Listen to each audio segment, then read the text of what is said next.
بسم اللہ الرحمن الرحیم۔ السلام علیکم۔ میری آپ سبھی سے التجا ہے کہ ایک مرتبہ درود ابراہیمی پڑھ لیجیے گا۔ بسم اللہ الرحمن الرحیم۔ اللہم صلی علی محمد وعلی آل محمد کما صلیت علی ابراہیم وعلی آل ابراہیم انک حمید مجید۔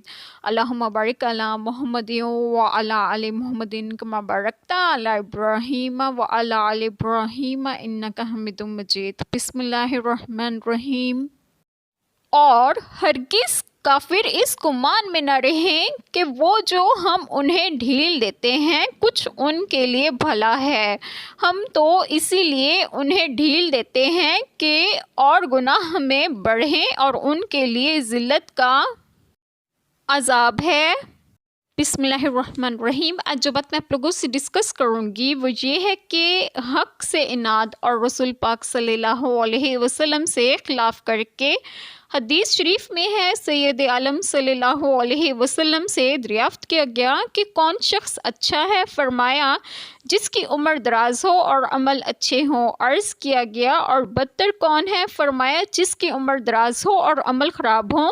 عام طور پر ذہنوں میں اٹھنے والا ایک سوال آتا ہے کہ کیا بات ہے کہ جو لوگ حق پر نہیں ہیں وہ عیش و عشرت میں مال و دولت سے مالا مال ہوتے ہیں، جو ہاتھ ظلم کے لیے اٹھتے ہیں وہی ہاتھ لمبے ہوتے ہیں، جو دوسروں کا مال غصب کرتے ہیں انہی کی دولت پھلتی پھولتی ہے۔ اس جواب کا خلاصہ یہ ہے کہ یہ ڈھیل ایک امتحان ہے کہ کافر اپنے گناہوں میں اضافہ کرتا رہے۔ ایسے لوگوں کے لیے دنیا اور آخرت میں دردناک عذاب ہے کہ انسان اگر نیک اور صالح ہوگا تو اس کے لیے اجر و ثواب ہے اور برے انسان کے لیے دردناک عذاب کی وعید ہے۔ اس آیت کریمہ میں عمل کا بڑا دخل ہے۔ اگر عمل نیک ہوں گے تو ایسے لوگوں کے لیے دنیا اور آخرت میں اجر و ثواب ہے، اور اگر عمل ہی برے ہوں گے تو ایسے لوگوں کے لیے عذاب ہے۔ اللہ تعالی ہم سب کے تمام گناہوں کو معاف فرمائے اور ہمیں صراط مستقیم کی راہ پر گامزن کریں، اور آپ سب کو آپ کے گھروں میں خوش و خرم رکھیں